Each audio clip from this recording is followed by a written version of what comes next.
Alassane Dramane Ouattara refuse de porter serment. Regardez la vidéo, mettez vos avis dans les commentaires. En Côte d'Ivoire, il paraît qu'Alassane Ouattara refuse de prêter serment. Alors, Ivoirien, mais cependant, je ne vais pas me tromper, il y a une image claire et nette qui est venue devant moi. Je ne sais pas quand cela va s'accomplir, mais j'ai entendu à la télévision de l'État, la RTI, j'ai vu, mais le visage de l'autorité m'échappe un peu. La Côte d'Ivoire est en deuil.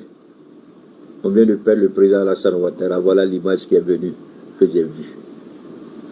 Quand ça va se faire, je ne sais pas. Et puis, en même temps, je dis, mais Dieu, attention. On ne peut pas dire attention à Dieu, mais c'est à moi-même. Je dis, ah, mais Dieu, ton serviteur a dit, il sera humilié.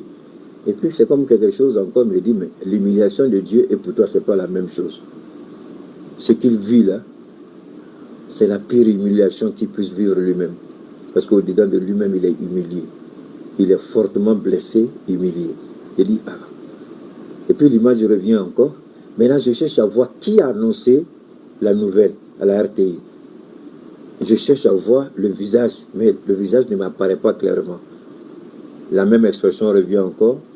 Ivoirien, Ivoirienne, le pays en deuil, le pays est attristé, blablabla, bla, bla, bla, le président Ouattara nous a quittés. Il dit, oh. Oh.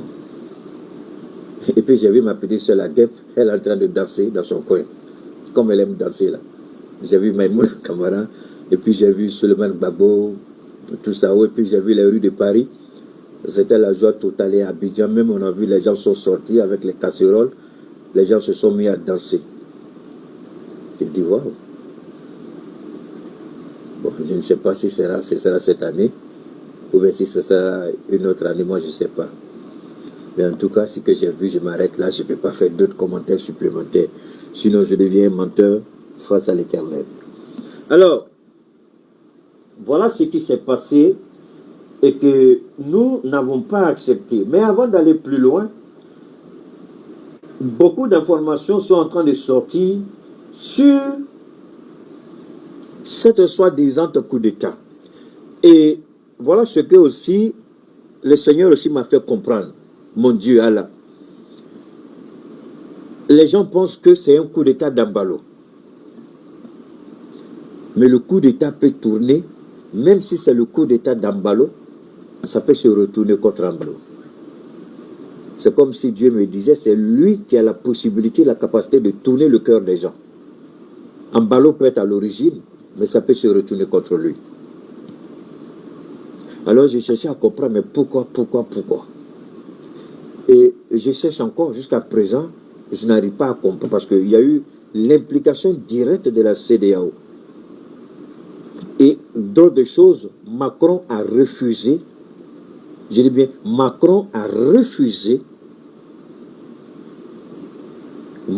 oui, bon, Christophe, moi je ne suis pas Dieu, j'ai vu ça, et moi c'est la question que je me suis posée au-delà de moi-même. C'est comme si mon esprit posait cette question à Dieu, mais Dieu, il a fait trop de temps, il ne peut pas aller comme ça, tu vois. Et c'est bon, c'est pourquoi je te dis, je ne connais pas quand est-ce que ça va se passer, dans quelles circonstances ça va se passer. Tu vois, donc on va rester comme ça, on va voir ce que ça va donner après. Alors, oui, moi je n'ai pas peur, hein. Prenez bic à cause de Dieu, vous tous prenez bic avec feu. Dites qu'il t'a dit ça, vous marquez la date d'aujourd'hui, puis vous gardez. Hein? C'est bon, gardez ça. Alors, donc, le cas Ambalo, c'est l'un des coups d'État, depuis que je suis adulte, que je fais la politique, c'est un coup d'État que je n'ai rien compris. C'est un coup d'État. Celui qui peut dire qu'il comprend le coup d'État qui s'est passé à Guinée-Bissau, là, ah, la personne est forte d'elle. Chacun va donner son interprétation. Mais parce que toi, tu crois que ce que toi, tu penses que c'est ça, là, après, tu découvres un autre élément qui remet en doute tout ce que tu as dit. Parce que là aussi, pendant que je recevais cette information sur Alassane Ouattara, je me posais aussi des questions. Je dis, ah mais attention, j'ai dit aux gens que c'est un coup d'État et c'est un vrai coup d'État. Et puis, j'ai dit, mais il y a beaucoup de contradictions qui sortent, qui disent ça, qui disent ça. C'est comme si Dieu me dit, bon ben d'accord, il faut regarder, tu vas voir ce que ça va donner. Alors, mais pourtant, le Sénégal s'est retrouvé au centre de cette situation. C'est le Sénégal qui est au centre. Mais regardez une situation. Guy Marius Sagna, que vous connaissez tous, le député sulfureux du Sénégal, Guy Marius, elle a été claire. Et mieux, Ousmane Sonko, ici, a désavoué complètement et directement son président. Il a allumé directement Diomaye Faye, Ousmane Sonko. Il n'est pas allé avec le dos de la cuillère. Il a dit ces 4 vérités, Ousmane Sonko. J'espère que je pourrai retrouver ça pour vous. Mais permettez-moi d'abord de voir. Permettez-moi de... Je crois que je dois avoir l'information ici. Donne-moi une seconde, hein, je fais sortir l'information pour vous. Parce que pour moi, voilà, ça doit être ici. Ah, je vais revenir sur ça, mais permettez-moi d'abord. Le député sénégalais Guy Marius Sagna a publié un message dans lequel il met en cause l'attitude de la CEDEAO face à la situation politique en Guinée-Bissau. Dans son texte, il affirme que l'organisation régionale a soutenu plusieurs décisions prises par le président bissau-guinéen Umaru Sissoco Embalo, notamment la dissolution de l'Assemblée nationale de la Guinée-Bissau, l'expulsion d'une délégation de la CEDEAO de la Guinée-Bissau et des restrictions concernant la participation de certains partis politiques aux élections présidentielles. Et ça, c'est Guy Marius qui dit ça, j'ai pas fini. Vous voyez? Oui, merci beaucoup mon frère Daniama, comment vas-tu? J'aime pas trop citer les noms pour éviter que vous soyez une cible de ces idiots de la DST. Ah, j'allais oublier. J'ai un message pour la DST, j'espère qu'ils sont là. S'ils ne sont pas là, j'espère qu'ils ont des parents qui écoutent. Voilà le message de l'Éternel à la DST.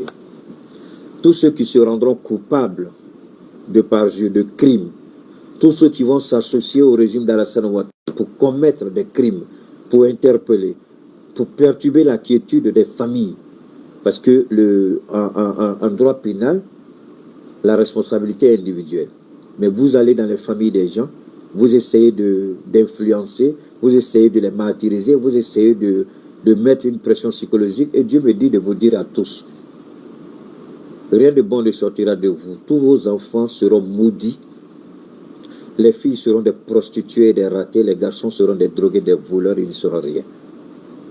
Maintenant, je dis pour moi, je m'en fous que vous soyez d'accord avec moi. Je m'en fous que vous ne soyez pas d'accord avec moi. Et en même temps, l'Éternel me ramène en arrière. Il dit, regarde un peu la DST d'Oufoui. On ne savait même pas qu'Oufoui, il y avait une DST à l'époque d'Oufoui. Tellement les gens étaient discrets et faisaient leur travail. Avec Bédi, on ne savait même pas. Même avec Babo. Mais c'est avec ces idiots-là qu'on a appris que la DST a été transformée en renseignement privé d'un bâtard appelé président Ouattara. Donc, vous tous là, de votre responsable là, votre directeur de la DST, jusqu'au plus petit officier là, Dieu dit, il maudit chacun de vous si vous vous rendez coupable de ce que je viens de citer. Continuez ça. Donc, dans son texte, il affirme que l'organisation a soutenu plusieurs décisions d'Umbalo qui étaient contraires à la constitution bissau-guinéenne. Il a soutenu également que les dirigeants de la CEDEAO ont continué d'appuyer Umaru Sissoco Embalo lors des récents événements dans le pays. Il y a beaucoup de choses qui se sont produites en Guinée-Bissau et la CEDEAO est restée silencieuse. Donc, alors, selon les informations exclusives obtenues, attendez, le député par ailleurs, qu'en tant que président en exercice de la CEDEAO, Umaru Embalo avait demandé au secrétaire général. Regardez, hein,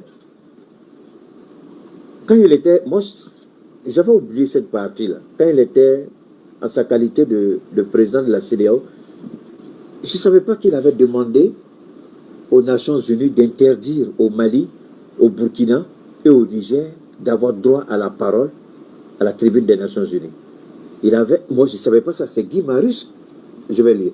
Le député rappelle par ailleurs qu'en tant que président en exercice de la CEDEAO, Umaru Sissoco Embalo avait demandé au secrétaire général des Nations Unies d'interdire les interventions à la tribune de l'ONU des autorités de transition du Mali, du Niger et du Burkina Faso.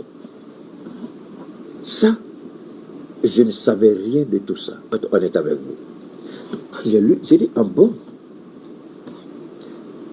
on ne s'attaque pas